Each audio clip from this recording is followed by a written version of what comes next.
মৃত্যুর ১৫ বছর পর কবরে মিলল অক্ষত মরদেহ। কাফনের কাপড়টুকুতেও লাগেনি সামান্য দাগ। চারপাশে চিকচিক করছিল আয়নার মতো বালু। ঘটনাটি রংপুর মহানগরীর নবদিগঞ্জ গোদা শিমলা এলাকার। গ্যাসের সঞ্চালন লাইনের জন্য কবর স্থানান্তরের সময় এই বিরল ঘটনা এলাকায় চাঞ্চল্যের সৃষ্টি করে। ইসলামী চিন্তাবিদদের মতে এটি অস্বাভাবিক কিছু নয়। দুনিয়ায় যারা ইসলামের বিধিবিধান মেনে চলেন তাদের হেফাজতের দায়িত্ব স্বয়ং আল্লাহ নিয়ে থাকেন। সিলন ফ্যামিলি ব্লেন্ডের কড়ালিকার আর সতেজ স্বাদের পারফেক্ট ব্লেন্ডে স্বপ্নেরা মেলুক টানা। রংপুর মহানগরীর গোদা শিমলা এলাকা। গ্যাসের সঞ্চালন লাইনের জন্য বৃহস্পতিবার কয়েকটি কবর স্থানান্তরের উদ্যোগ নেন স্বজনরা। দুদিনে 4টি কবর স্থানান্তর করা হয়। তবে অন্য আরেকটি কবর খুঁড়তেই ঘটে আশ্চর্যজনক ঘটনা। দেখা গেল অক্ষত অবস্থায় ধবধবে সাদা কাপড়ে মোড়ানো আছে লাশ। 2010 সালে সেখানে দাফন করা হয়েছিল মরহুম আব্দুস সামাদকে। এ ঘটনায় অবাক স্বজনরা। আমার বাবা যেদিন মারা যায় সেদিন নিজে ওই পুকুরে গোসল করছিল,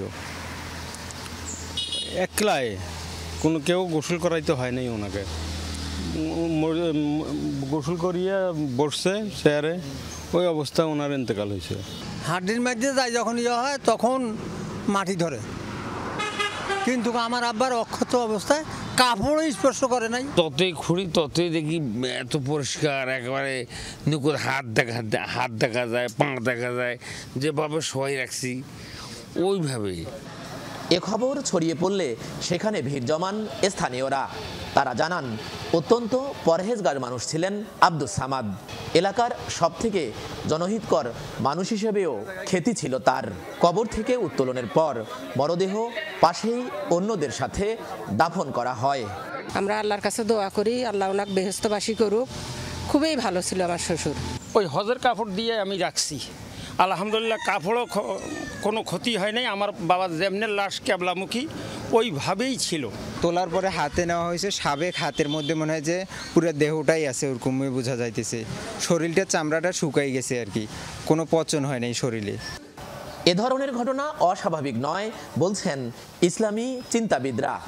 জানান যারা দুনিয়াতে সবকিছু ভুলে ইসলামের পথে চলেন তাদের সম্পূর্ণ দায়িত্ব স্বয়ং আল্লাহ তাআলার।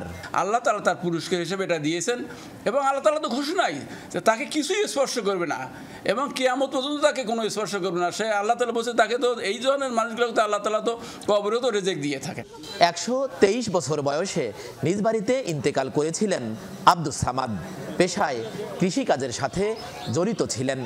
8 পুত্র ও 4 কন্যা সন্তানের জনক ছিলেন তিনি। এরই মধ্যে 2 পুত্র ও 1 কন্যা মারা গেছেন। সরকার, মাজহারুল মান্নান, যমুনা নিউজ, রংপুর।